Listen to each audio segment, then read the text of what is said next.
दोस्तों, महाभारत के युद्ध में जब द्रोणाचार्य अपने आखिरी पलों में थे, तब उन्होंने राजा धृतराष्ट्र से कुछ ऐसा कहा जिसे सुनकर धृतराष्ट्र का हृदय कांप उठा।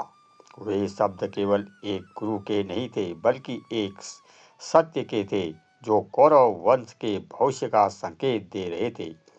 यही वो क्षण था जब धृतराष्ट्र को पहली बार यह आभास हुआ कि यह युद्ध केवल शस्त्रों का नहीं, बल्कि नीति, अधर्म और कर्मों के परिणाम से भी लड़ा जा रहा है। तब उनके भीतर एक राजा नहीं, एक भयभीत पिता जाग उठा। उन्होंने समझ में आ गया कि अब कौरव वंश का अंत निश्चित है। तो दोस्तों, इस वीडियो को शुरू से अंत तक जरूर देखें और जानें कि द्रोणाचार्य ने मरने से पहले धृतराष्ट्र से क्या कहा था। तो आइए दोस्तों, वीडियो शुरू करते हैं। महाभारत का 14वां दिन समाप्त हो चुका था और धृतराष्ट्र के कई पुत्र वीर गति को प्राप्त हो चुके थे। ऐसे कठिन समय में राजा धृतराष्ट्र अपने महल में बैठे बहुत व्याकुल और दुखी थे। उनके मन में बार बार यही सवाल उठ रहा था, क्या मेरा पुत्र दुर्योधन इस युद्ध में बच पाएगा? क्या कौरव वंश जीवित रहेगा या फिर मेरा पूरा वंश ही समाप्त हो जाएगा? तभी संजय धृतराष्ट्र के पास आए और बोले, महाराज, आचार्य द्रोण आपसे मिलना चाहते हैं। धृतराष्ट्र ने भारी मन से उत्तर दिया, उन्हें भीतर आने दो। कुछ समय बाद द्रोणाचार्य अंदर आए। उनके चेहरे पर अजीब सी शांति थी, मानो यह कोई बड़ा सत्य जानते हों। धृतराष्ट्र धीमे स्वर में बोले, आचार्य, आज का युद्ध बहुत ही भयानक था और मेरे ताताश्री अब बाणों की शैया पर हैं। उनका शरीर इस युद्ध की आग में झुलस रहा है और मैं कुछ भी नहीं कर पा रहा हूँ। इतना कहकर धृतराष्ट्र कुछ पल के लिए मौन हो गए और फिर धीमे स्वर में आगे बोले, आचार्य, क्या कौरव यह युद्ध जीत पाएंगे? क्या यह युद्ध मेरे पुत्रों के पक्ष में रहेगा या पांडवों के पक्ष में? द्रोणाचार्य गंभीर स्वर में उत्तर दिया, महाराज, यह सवाल आपके लिए आसान हो सकता है, लेकिन इसका जवाब देना मेरे लिए कठिन है। धृतराष्ट्र गहरी सांस लेते हुए बोले, आचार्य, मेरे पुत्र दुर्योधन को आप पर पूरा भरोसा है। उसे लगता है कि आप ही उसकी उम्मीदों को पूरा कर सकते हैं।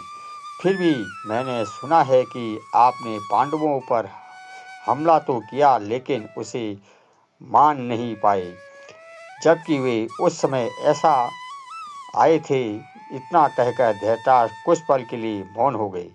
फिर गंभीर स्वर में आगे बोले, आचार्य, क्या आप द्रोणाचार्य के पक्ष में नहीं हैं?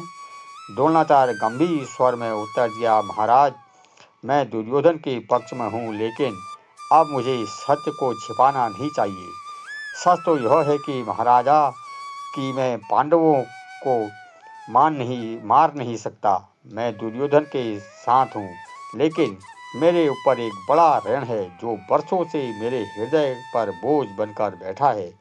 यह सुनकर धृतराष्ट्र चौंकते हुए बोले, आचार्य, यह ऋण किसका है? द्रोणाचार्य शांत स्वर में बोले, यह अर्जुन का ऋण है। मैंने उसे केवल धनुष विद्या ही नहीं सिखाई, बल्कि अपना सब कुछ उसे दे दिया। मैं उसे अपने पुत्र से भी बढ़कर मानता हूँ। इसलिए एक ब्राह्मण अपने शिष्य के रक्त से अपने हाथ नहीं रख सकता।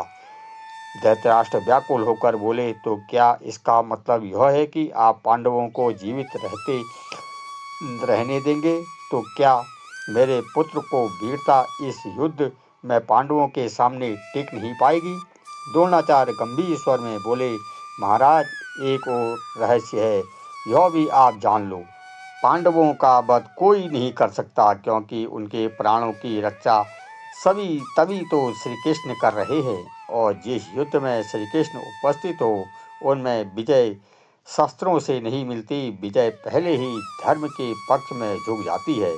इसलिए महाराज, आपके पुत्र के पतन का कारण पांडव नहीं, बल्कि उनका अभिमान है, और यह युद्ध अभिमान से नहीं जीता जा सकता। यह सुन धृतराष्ट्र चुप हो गए। उनकी आंखों में चिंता और डर साफ दिखाई देने लगा। पूरा शिविर और भी अंधेरे में चले गया, मानो आने वाली रात कौरव वंश के भविष्य को निगलने वाली है। द्रोणाचार्य कक्ष के बाहर निकले। संजय उनके पीछे पीछे चल रहा था। संजय के मन में कई सवाल थे जिसे वह दबा नहीं पा रहा था। थोड़ी दूर जाकर संजय रुक गया और बोला, गुरुदेव, यदि आपकी अनुमति हो तो एक प्रश्न पूछूं? द्रोणाचार्य शांत स्वर में बोलो, पूछो संजय। संजय ने हिम्मत करके पूछा, गुरुदेव, क्या यह सच है कि पांडव आपके शिष्य हैं, इसलिए आप उनका वध नहीं कर सकते, या इसके पीछे कोई और कारण है? द्रोणाचार्य धीमे से बोले, संजय, वीर वे नहीं होते जो हथियार उठाते हैं, सच्चे वीर वे होते हैं जो सच जानकर भी अपने मन को विचलित नहीं होने देते।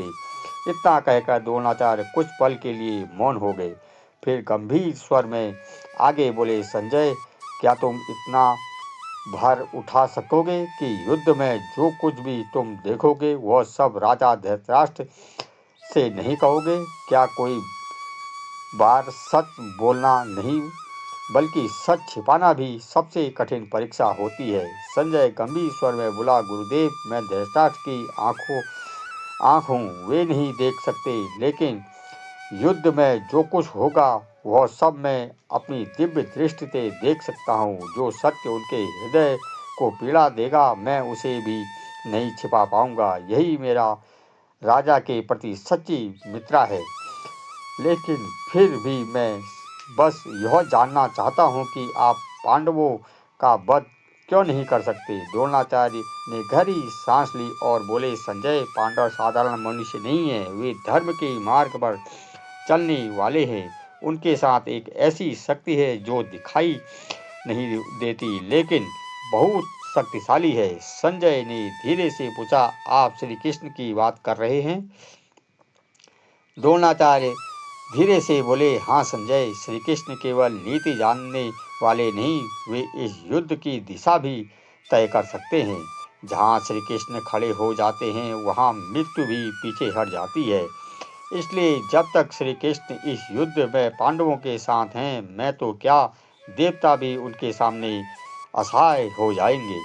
संजय गंभीर स्वर में बोला, गुरुदेव, तो क्या युद्ध पहले से तय था और कौरवों का विनाश भी तय था? द्रोणाचार्य शांत स्वर में बोले, संजय, मनुष्य युद्ध लड़ सकता है लेकिन जीत ईश्वर के हाथ में होती है और ईश्वर हमेशा धर्म के साथ होता है।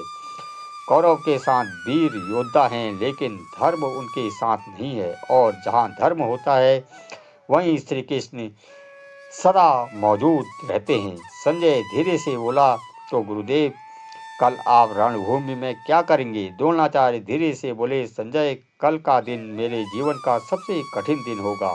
मैं पिता भी हूँ, एक गुरु भी हूँ और एक सेनापति भी हूँ, और जब कल युद्ध के मैदान में खड़ा होऊंगा तो एक वचन, एक श्राप और एक सत्य, इसमें से कौन मुझे बांध ले जाए यह मैं खुद नहीं जानता।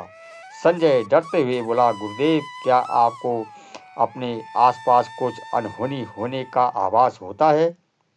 द्रोणाचार्य गंभीर स्वर में बोले, हाँ संजय, मुझे अपने अंत का आभास होता है, लेकिन मेरी मृत्यु से पहले एक ऐसा सच सामने आएगा जो पूरे युद्ध की दिशा बदल देगा। संजय घबराते हुए बोला, कैसा सच गुरुदेव?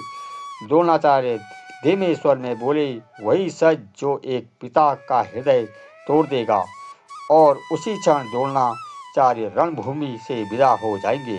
इतना कहकर द्रोणाचार्य वहां से चले गए, लेकिन संजय वहीं कुछ देर मौन खड़ा रहा। दोस्तों, अब आपके लिए एक सवाल है, आपको क्या लगता है, क्या द्रोणाचार्य की मृत्यु के बाद कौरव की हार तय हो गई थी? अपना जवाब हमें कमेंट बॉक्स में ज़रूर बताइए। और हाँ, अगर आप हमारे चैनल पर नए हैं तो अभी चैनल को सब्सक्राइब कर दीजिए, वीडियो को लाइक और शेयर करना ना भूलें, और नीचे दिए गए कमेंट बॉक्स में सच्ची श्रद्धा से जय श्री कृष्णा अवश्य लिख दें। धन्यवाद।